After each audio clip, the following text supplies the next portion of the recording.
Right.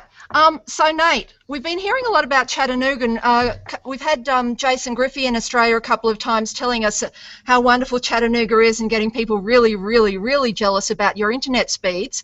Oh But yeah. the public library's been getting some great coverage too. So why is this library getting so much attention? So here's a story. Here's what happened in Chattanooga. Yeah, we're lucky to have Jason and the university library there. They do some great work. What happened in Chattanooga is actually that our public library was one of the most busted, broken libraries in our country just a few years ago. In fact, there was a report that some consultants did at the request of our last mayor. They really did actually kind of look at it and assess it as just that bad. In fact, the public library was so bad. It's funny you bring up Jason and the university. At one point in time, before the consultants did that report, there was actually talk about having the university come in and run the public library, which is funny to think about because it would just be a totally different world now had things gone that direction. But what actually happened is that this former mayor decided that he wanted to make the library his legacy. He wanted to try to flip the place. And so that report then turned into a search for a new director. It was Corinne Hill, my boss, who I'm not related to. We just happen to have the same last name. And then just a couple months after she came in, she brought me in. And we've really just kind of built this team of people who are excited to resurrect a broken library. You know, in a lot of ways, it's easier to fix something when it's just like that far gone. And so, you know, the stuff that you guys are hearing about with, you know, the fourth floor and the makerspace and Justin on the second floor and all of the really cool things that we've got going on, at the same time that that's all happening, we've got some really basic core library stuff that we have to fix. So I think it's interesting that the image of what people are hearing around the world about what we're up to is a little bit skewed from all of the stuff that's actually going on day to day, right? You know, it's not all about you know, 3D printing and laser cutters and stuff, but instead, when you come to a library that's been like completely neglected for 20 or 30 years, think about the collection that you have, right, and how long it takes to repair just a busted collection. So, so we've been really busy. Now, there's a bunch of different reasons why Chattanooga. I mean, I cite the fact that it was a broken library, but the gigabit connectivity is something that's really special, right? As I'm sure many of you are following all of the controversy around the net neutrality stuff that's going on with the FCC in our country right now, Chattanooga's in sort of a special place because we've got you know, it's essentially a public utility, EPB, the Electric Power Board, that manages this this fiber network here, and that's something really special in this country. It's not something that you see everywhere else. So the opportunity to go to a place to reinvent what the library looks like when you're dealing with those kinds of speeds is, you know, it's really just something quite exciting. And so, and again, I would say to that, I can point you guys at a lot of really cool examples of sort of, you know, innovation and cutting edge things that we're working on with that. But at the end of the day, the thing that's really cool about having gigabit connectivity come to the library is that everybody who comes in and logs into your wireless actually has a decent experience, right? And that is not something that can be taken for granted these days. So, you know, there's always this sort of balance between the super wild and out there innovative stuff that's going on with the fourth floor, and just providing some like really core services to our community. Yeah, I wonder. It's funny. It's the end of the day here, and there are just so many different things, and I can kind of ramble on about our library. If you guys could help give me some direction with questions about the things in particular that you're interested in hearing more about, I'd love to elaborate on just about anything. Well, maybe while people are thinking of their questions and coming down the front, as Martin suggested earlier, I've noticed that you've got a nice profile of your local studies material on your website, which is quite unusual for US libraries. It's not so unusual in Australia, but are there local studies in, say, fourth floor connections, or is local studies one of the collections that you're seeking to further develop to show the story of the past of Chattanooga? Because, I mean, I had just had a quick look this morning, and, you know, I was quite shocked by the segregated buses because they're a different history to here. So, yeah, are you kind of connecting local studies and fourth floor ideas yet, or is that a future possibility? That is actually more of a future possibility. The local history stuff is fun. We have some really interesting collections, and I'd say that that's one of our more challenging departments because we've got a long way to go to move sort of into the digital future with that stuff. We did build out in-house a nice digital exhibits platform that I think is what you were probably browsing. And you know, the staff are working hard on sort of creating more interesting narratives to draw people in so that they get excited about the collections and the materials that we have there.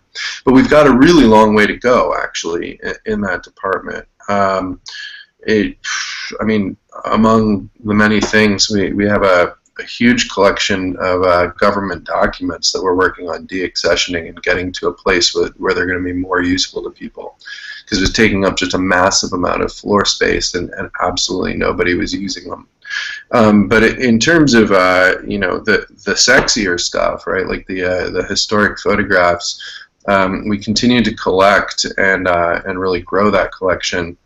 There are going to be great collaborative opportunities with that moving forward.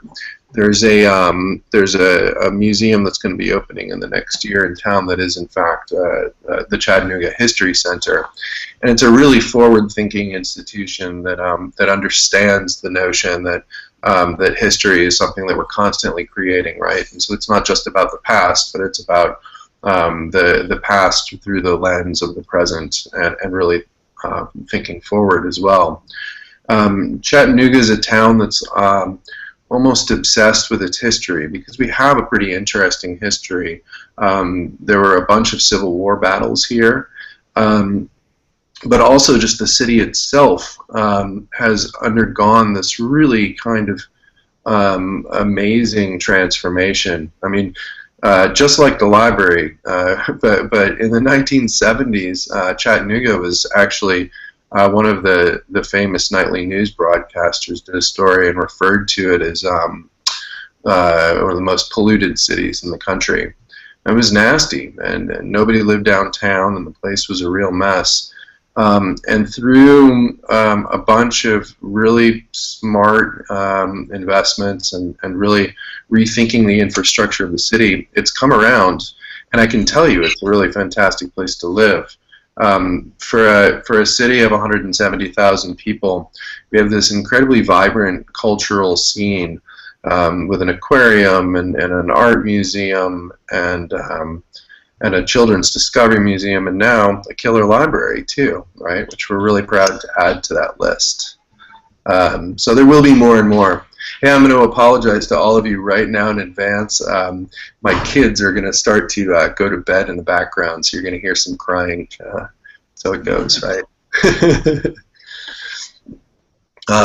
So yeah, the local history department, that's something that that we'll be doing a lot more with in the future. But really, what we started with, you know, when you take, we're a 4-branch system, right? And when you take and you find a place that's a mess, you have to pick and choose a place where you're going to start. That's how the 4th floor thing actually got going. The 4th floor was just an attic of junk. It was, you know, 12,000 to 14,000 square feet of just storage space, essentially. It can be very hard with you know, city rules to actually throw out anything, and so people had just piled it all up there. So we decided to use the 4th floor as actually the beta space where we try out all of the new things to transform the rest of the entire library. And so that involved a public auction, getting rid of all of the junk that was hanging around up there. lighting it up with the wireless, which was and still is the best free public wireless in town. I mean, that entire space is just bathed in connectivity. It's pretty amazing. But you know, we recognized that there was no way to. We weren't going to get it right, and we weren't going to be able to create this perfect space. So we just started inviting people in and trying things out while it was still a mess. And I would say in many ways that's what we're still doing right now. But it was funny looking back, you know, some of the first events on the fourth floor were like reaching out to the Chattanooga Linux users group and saying to these people, hey, you know, we've got this massive space on the top floor of the library. You guys already own it. You pay for it in your taxes. Why don't you come in and hang out with us, and we'll talk about what we want to do here. And so that became like a real pattern for the way everything developed on the fourth floor, and again across the entire library. What we do is we really think of the library as a community platform. And while we have some, you know, a strategic plan and sort of notions that guide the direction that we take everything, we invite the community in to power this place, right? Because it's theirs. We would never be able to animate that fourth floor space on our own. It's all through a series of strategic partnerships and just by working with all of the wonderful people in our town that it's become what it's become. And so that's also one of the reasons that I get really hesitant to speak too much to the makerspace specific stuff, because I think there's a real drive right now for everybody to say, well, we need one of those in our library. And I certainly think that the ethos behind all of that and the notion of production in libraries is really important. But I think it's going to take a different form all over the place. And the fourth floor and the work that we do there is really a reflection of the culture in Chattanooga. It's very sort of specific to what's up in this town, and I can speak to the sort of culture in this town more if you'd like to hear. But you know, it's not necessarily something that I would say it should be templated, and like it's not a rubber stamp that you can put everywhere else. So it's just a real exciting. It's an exciting place to work, and one of the ways that we've actually built the fantastic team that we have here and pulled in the talent that we have is by letting people know that it's a fun place to work. I think there's a real problem in libraries that all of these incredibly creative and brilliant people out there are frequently stuck at their jobs, unable to actually do the things they're good at. They're just kind of caught up in an old system. And so we've been able to pull these great people in by simply saying things like, hey, you know, come here, you can do whatever you want. We'll support you with your new ideas. And so increasingly that becomes a lot of my job, is sort of like clearing the pathway so that some of these fantastic people we have here can do what they need to do. So anyways, again, I can kind of just ramble on. That's the funny thing about this medium, is I know I'm a giant head on your wall there, but of course I'm just sitting here like talking at a wall. So if you have any thoughts or questions about any of that, please, this is a good time to speak up. We seem to be having a few shy people. Do you have a question, Martin? I can fill in the gaps. Oh, actually, we'll make it visible. Okay. Hi, Nate. Martin Boyce from a public library here in Sydney. I was just wondering, we had one question that's come in via Twitter. Someone was asking what's the most used technology in the fourth floor, and I kind of thought about maybe if you could give us a little bit of an overview for those that don't know of the sorts of different technologies that are available there, and you know, what's popular and what's less used. So yeah, I can answer that question in many different ways. So before just the overview of everything that's there now, I should talk about how we built upon the different technologies that we offer. Because really, the fourth floor started out as an event space that we would have.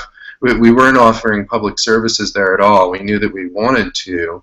But we had to do a lot to change the setup and let people know it was there. When we launched our first public hours, it was right after an event that we threw in conjunction with a local startup accelerator and some other partners. That was the Maker Day, and it was a 3D printing extravaganza in which folks from all over the place were invited to bring in their maker bots and their rep wraps and all their different sort of home printers to show off the kind of work that they were doing, and it was like you know, just showing off the wonders of the technology. Of course, because we also partnered with a bunch of other folks, we were able to sort of take it to the next level beyond the hobbyism. And you know, there were universities there talking about additive manufacturing as an actual career track. We had all kinds of lectures. We had folks from local industry that were there that were demonstrating how they actually use this. So this is what led to the launch. The most tweeted photograph of the day was a picture that Meg Backus took of our MakerBot that had one of those "Hello, my name is" tags on it, and that tag just said, "If you have a library card, this is your printer." And so that is what we ended up launching with. Now, you know, there's a lot of trendiness and naysaying going on around that particular technology. But one thing I will say is that it is a real eye catcher, and it's a wonderful gateway drug to a lot of the other kinds of making activities that can go on. So we started out with that. We started out with one MakerBot 3D printer, and we had a little bit of grant money that we used to just pay for the filament, and it was quite popular. People started coming in and using it all the time. We repurposed a couple of old computers by rooting them and getting Linux set up on them so that people could use Tinkercad and also for design purposes, and also sort of you know, play around with open source systems as well. So it all really was born of a huge public interest in Chattanooga in 3D printing, which has just continued to take off. The Gig Tank startup accelerator that is going on this summer, that is all about teams focusing on developing specifically for the gigabit network. Has got an entire additive manufacturing track, so it's really something that's going places in our town. So now fast forward to the kind of things that we have in there now. We have everything from regular Arduino hack nights to you know, a laser cutter and a vinyl cutter, and advanced tools of all sorts. We've got some mechanical tools starting to show up. Meg just purchased a loom off of Craigslist the other day, and so people are going to be able to check out time on a loom weaving things as well. So it's not all digital, and I think that's actually a really important thing for people to understand, is that that this entire movement is not necessarily just about access to tools for creating artifacts or tools for manipulating media, but the whole DIY thing is much more broad than that. So in addition to those tools and what's going on the fourth floor, it's really important to point to the fact that Justin Henke, our superstar teen services librarian, is with another great group of staff reinventing the youth services floor in much the same way.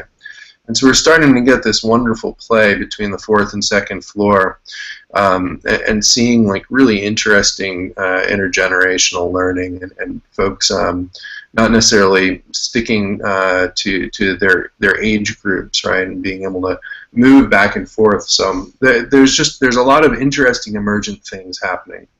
Am I answering your question? I think that I'm sort of answering your question. Yep. Yeah. Definitely. Really like the cross, and it's not all digital. Some of the do it yourself and the more hands-on sort of physical tools. That's interesting. That's for sure. And the other thing that continues to be really important on the fourth floor and in the library in general is the fact that we are this like big neutral public space, and so some of the sort of work as a civic laboratory and really just as an event space is incredibly important. Mozilla recently decided to invest in our city along with the National Science Foundation in a series of grants called the Mozilla Gigabit Community Fund. And because we've sort of created this incredible community platform, this really accessible place in the library, initiatives like that are actually run out of the library. And so yesterday morning, a representative from Google came to just have a meeting with the community, a big public meeting, and again, we do that on the fourth floor.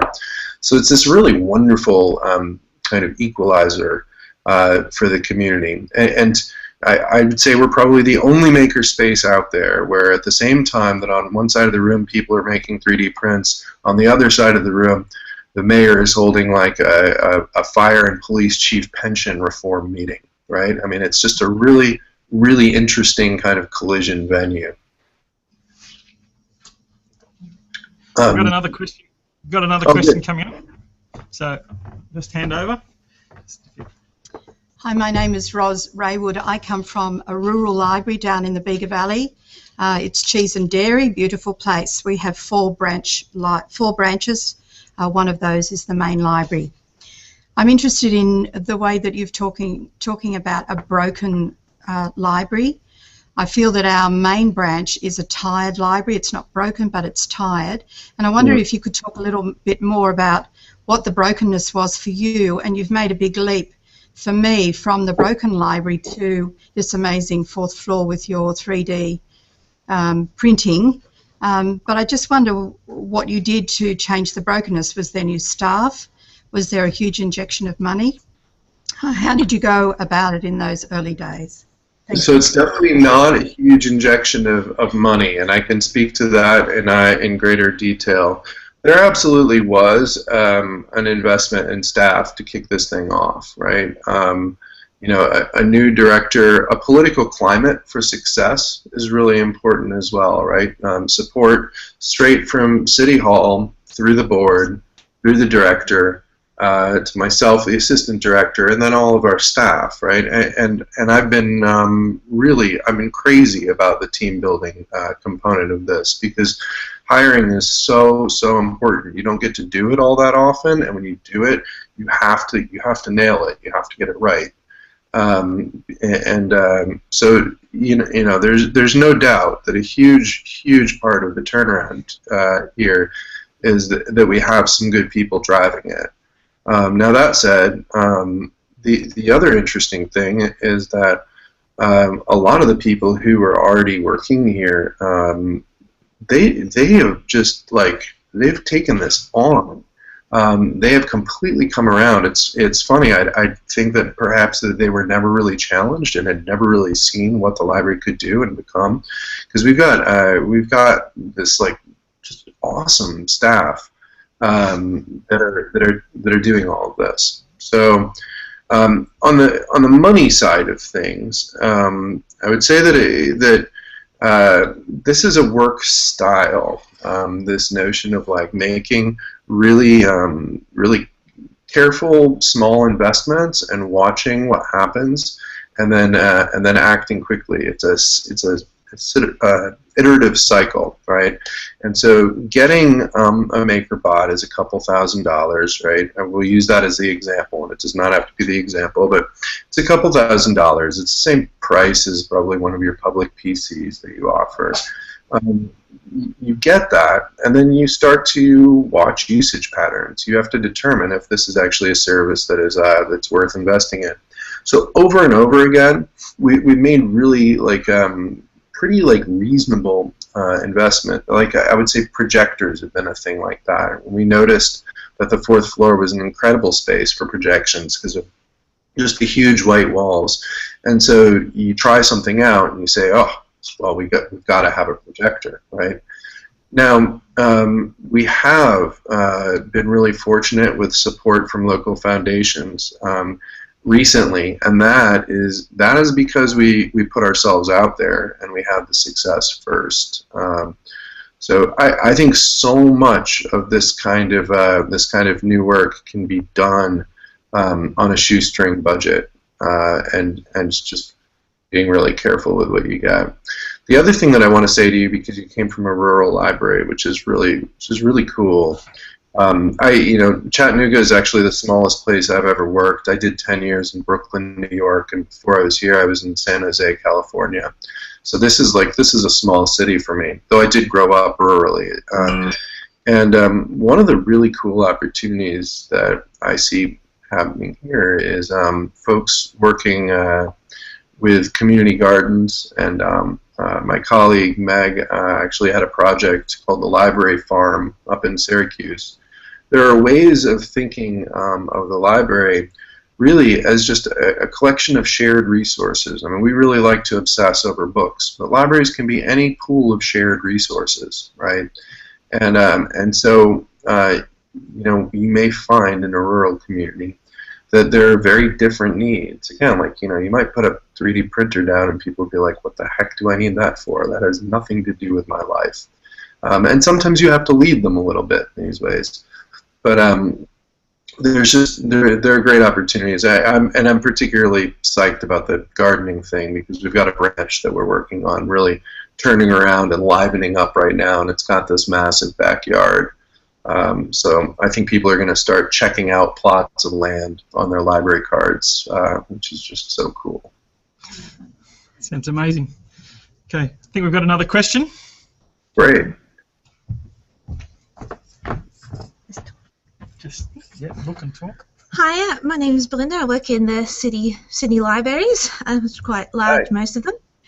You mentioned that I think the second floor was at the youth floor. Is that what you were saying? That's right. Yeah. And there's interaction between the fourth floor and the second floor. I'm very interested in children's services, youth services, and how they interact with reference services. And so how do you go about that? And do you have any sort of innovations that are new in that area? Oh boy, oh boy. Yeah, and I would say, like almost everything that we do, it's this really organic process. The actual interactions between the second and the fourth floor, the best example is the code camp that went on last summer. It's going on this summer again, but that one's complete, so it's easier to talk about it. Because we had sort of attracted this new crowd around like tech and web literacy with a lot of what was going on the fourth floor. There was a group, long story, but a group that we decided we wanted to work with that were interested in throwing a code camp for teens, ages, I want to say 12 to 14, something like that, 10 to 14. And 50 of these kids ended up going through a 4-week program in which they learned HTML and CSS and JavaScript and a little bit of basic robotics stuff. And the whole thing like really kind of came out of the fourth floor, but then it was just so obvious that it was something, I mean, it's working with kids, and it was so obvious it was going to be part of sort of incubating what was beginning to happen on the second floor. And so that was so what was really kind of innovative about that is Justin, our staff liaison to that whole thing, he's not a coder. He's not like a web developer or anything like that. He's a sharp guy who can pick all of these things up. But the way that he worked with these other folks who were actually pulling in different teachers from the schools around the city to do the classes, the way that he worked with them was really kind of amazing. He was just seen as such a valuable asset to the team because he understood the kids. He knew how to really get along with the kids and push other kinds of resources their way. So that was good. But you know, it's funny, if you come and look at the second floor, it's this wonderful mess right now, right? It was just full of stacks of books, like in that bad scene where the stacks are like too high and kids can't see over the stacks and all of that. And those have all been yanked out. And now it's like you walk in there, and first of all, there's barely any desk at all. It's just kind of people hanging out. And somebody greets you right away and says, like, "Welcome to the second floor." And you know, there's a button maker just sitting right out, and there are all of these kind of interesting entry points. I think the entry point thing is something we've spent a lot of time thinking about, because the type of work we're doing is shocking to a lot of the users. They walk into the library and they're like, "What the heck is going on?" So like creating these really friendly entry points into the system is key, and they really do a good job with that on the second floor. It's like every other week I walk through, and there's like new stickers that are kind of finding their way out into the hallway that are just inviting people in. You know, for further details on like all of the cool stuff that's going on the second floor, just tweet at me and remind me, and I'll connect you up with Justin and Megan, who are really driving just like wonderful stuff down there. And I have to thank you all for asking me questions and dealing with this kind of format. It's really helpful to kind of guide me. Otherwise it's just so weird to kind of keynote this thing across the world. Hey. Yeah. I have to admit, I was trying to sort of hand sign a question to Martin. I completely failed. Could you tell us a bit more about the Open Chattanooga project, please? How the data connections are coming together, because I think that's really interesting in terms of what it's bringing in the information. Yeah, I would love to talk about that. So that's one of our a big collaborative project that we're involved with right now. Where to start? So there are three components to this project. Our new mayor, not the one that I was speaking of before, but our new mayor kind of ran on a platform of transparency in government, and he wanted to take all the things that I say about our library that were broken. Many of those things are broken across the city, right? And a lot of important information that is you know should be publicly available is actually it's not exactly locked up, but it's in useless formats, right? PDFs and things like that. That the sort of developer crowd has no ability to get at. So there's been a big movement in government that I'm sure some of you are familiar with, this open data movement, in which folks are working on finding ways to get at all of this publicly available data and putting it into formats so that it can be remixed, so people can build applications with it, so that they can make mashups and different kinds of maps and things like that, to frame arguments and to make better decisions in government. There's a lot of journalists doing this kind of work through visualizations and things like that. So when the mayor ran on that platform, there's also a few different things kind of happened at once. There's a group called Open Chattanooga. There was the citizens group that really are sort of the activists that have been driving the FOIA requests and things like that to get at the information that they need, so that they can make arguments to do things like neighborhood improvements and whatnot. So from the library perspective, we saw this this really cool opportunity to start treating data sets as just another collection, just something else that we collect and we serve, and actually developers would be able to hit a library server and get at this stuff and build their own applications based on it. So, you know, just like the big government documents collection that I was talking about before that we're kind of getting rid of, this is the new digital version of that, right? This is actually taking data and making it accessible and useful and organizing and curating it, doing a lot of those traditional library things. So we got a grant from the Knight Foundation, Community Information Grant, to all sort of work together on this. At the same time that that happened, the mayor's office actually got 3 fellows from Code for America, which is an organization that I'd encourage you all to look up. They send fellows to your city to sort of, well, problem solve, and from a development and design standpoint. So all of these things kind of came together, and what we're working on right now is actually we're working with a vendor to build out this community platform. You know, you'll see in a lot of cities around our country, and I'm sure you guys have this going on too. I'm just not really cued into all of the Australian scene. You know, cities will have Sydney.gov or something like that, right? Where all of this stuff is being offered. But there's one sort of shortcoming with that, and that's that the only data that's being offered in these like municipal portals is stuff that's actually produced by the government. And from the standpoint of a community, that's only really one side of things. So by being the library, collecting data and working at it this way, we actually can add other kinds of data to our data collections. So we can work with local nonprofits and local foundations to host and serve their data in meaningful ways right next to the stuff that's coming out of you know, the regional planning office or the general services office or whatever else.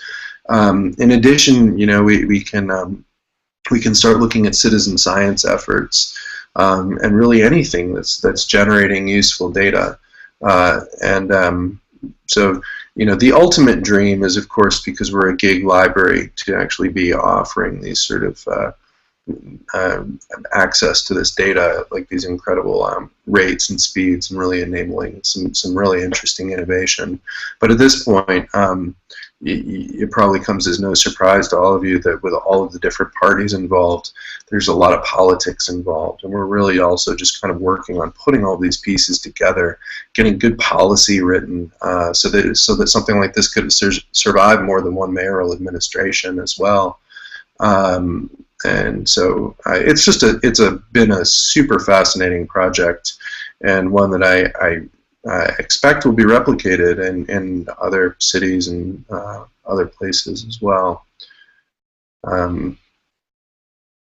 Yeah. Thank you. And I was also thinking that really what you've been describing in a range of ways is actually really different information services, because if someone borrows a garden plot, that's actually got a different information set of information needs associated with these. So are you finding, I suppose, flow-on effects from the use of some of the technologies like 3D printers and that kind of thing with how I suppose more traditional reference services are provided? Because I just think what you're describing is this wonderful potential for information and reference services, and so I'm wondering, what are you seeing happening? I'm not 100% sure I understand your question, Alan. You're asking how these kinds of new services relate to some of our more traditional reference activities, how they... Is that right? Yeah, kind of like other implications, because say someone can borrow a garden plot or can't quite borrow a garden plot yet, or with the open data, are people starting to get more questions about that through other parts of the library, so that I don't know, clients are being helped with their research in that area? Yeah, it's complicated. And what we're finding as we take on any of these things is that the skills and competencies are become more and more specialized, right? And And at the same time, they've become more and more specialized. We're really trying to encourage everybody to be more and more of a generalist, so that they're able to work with all of these things, right? So I would say that we haven't got a magic bullet for any of that yet. You know, there's no question that traditional reference services are largely on the decline. We do a lot more. Just, I would say, helping people is a better way to put it. When I hear reference, I think question.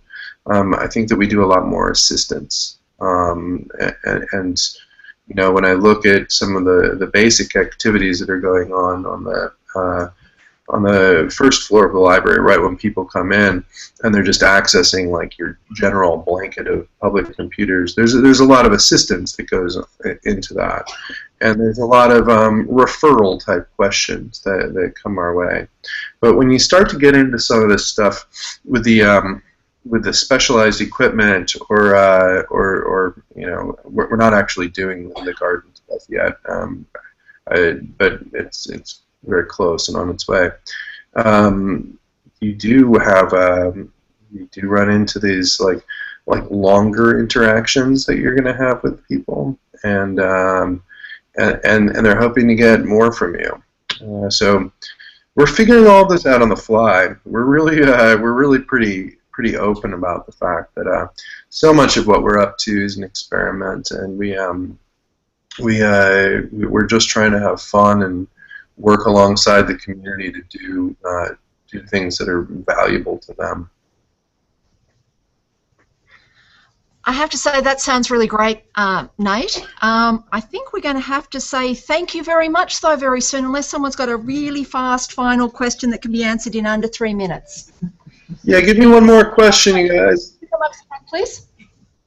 It's just really quick. I just want to know what happens on the other floors. 1, 3, Oh. is there a basement, the ground floor?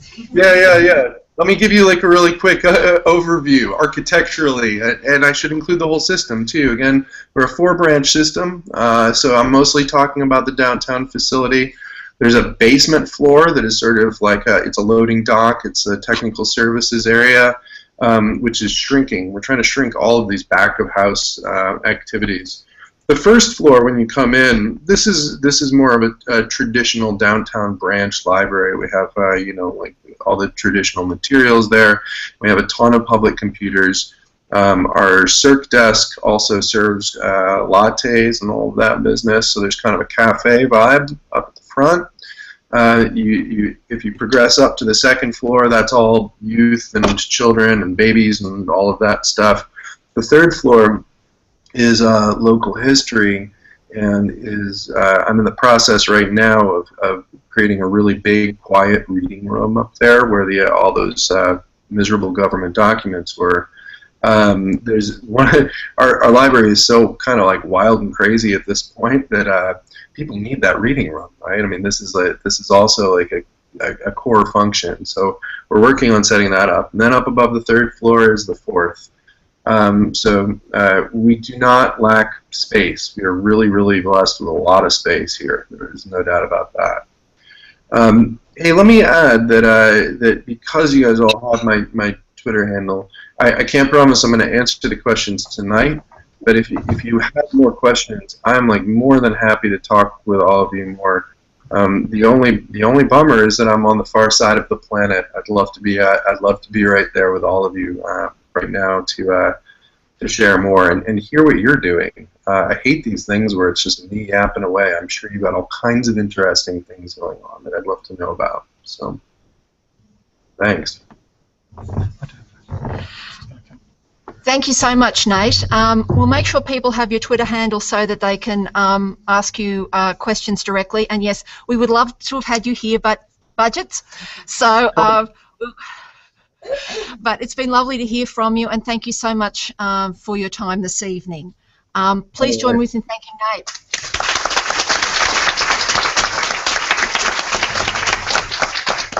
Thank you all. Enjoy the rest of the conference. Thank you. Thank you.